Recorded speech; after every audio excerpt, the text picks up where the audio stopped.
For my oral commentary, I will be analyzing Chapter 7, page 38, extract number 13 of Margaret Atwood, Handmaid's Tale. In the beginning of this extract, the main character of the novel, Offred, is having a flashback of when she was a child. In this flashback, she is at a park with her mother. Her mother is part of a feminist group that is holding a rally where pornographic magazines and books are being burned.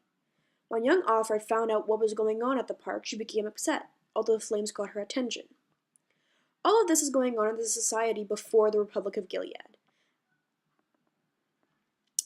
It is during the civil rights movement in the 1960s where women often rallied together to stand against the race and gender stereotypes and roles that Offred experienced this memory.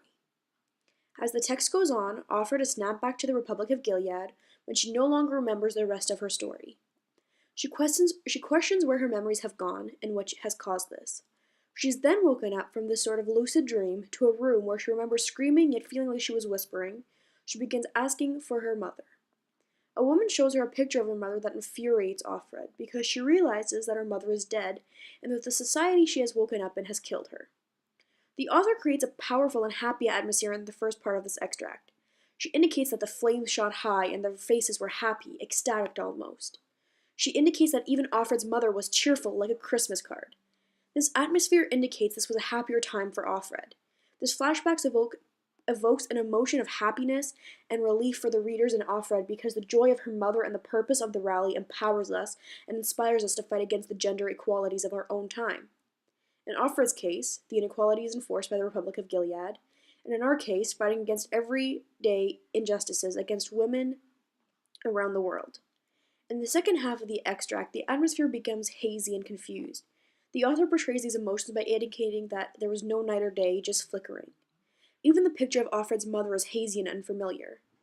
She was wearing a dress she'd never seen before, said Offred. This atmosphere also portrays a darker feeling with screaming and electroshock therapy, where the doctor that Offred wakes up to says that you've been shocked to forget her memory. It also emphasizes the silencing of women, when Offred felt like she was screaming but it was only a whisper. Being able to feel Offred's emotions gives us a better understanding of the different atmospheres portrayed in the text.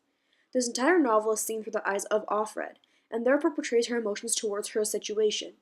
Because of this, the reader understands the text in a much deeper way. Because the reader is experiencing firsthand what she is going through and how she's feeling, the reader's understanding is guided by the way Offred understands. So if Offred is having trouble understanding her past, so is the reader. And if Offred is having difficulties understanding what's going on, then the reader is as well. The author's goal was to make the reader relate to the main character and feel her emotions. Margaret Atwood's target audience for Handmaid's Tale is the younger generation of women. However, in this extract, her target audience, in my opinion, is feminists.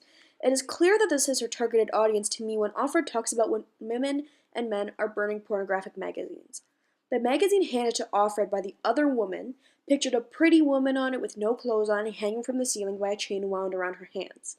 This indicates that it was not only a pornographic magazine, but one that portrayed a woman in a very vulnerable and abusive state. These magazines were targeted by feminists constantly in the mid-1960s, around the time Offred's flashback occurs, and are still targeted to this day because of the message that they send. In the Republic of Gilead, this type of magazine is banned and sexuality is not permitted, but the chains around the hands of women is still very present because they're lawfully binding gender roles. This brings me to the main theme of this extract. The main theme in this extract isn't just feminism or fighting for equality of women. It's fighting for what you believe in, period. Whether that's to fight to end female oppression in the flashback, to fight for your thoughts to be heard and not erased by shock therapy, the fight for freedom from the flickering of the lights, or the fight to remember the good old times. And so, in my opinion, the entire point of this extract and the point of this book is to really make you reflect on what is going to make you fight for what you believe in. If that takes a republic taking over an oppression to set over an entire city, whether it to join a group of women and men who just want to fight for the same thing, or if it's just fear itself that forces you to fight for what you believe in.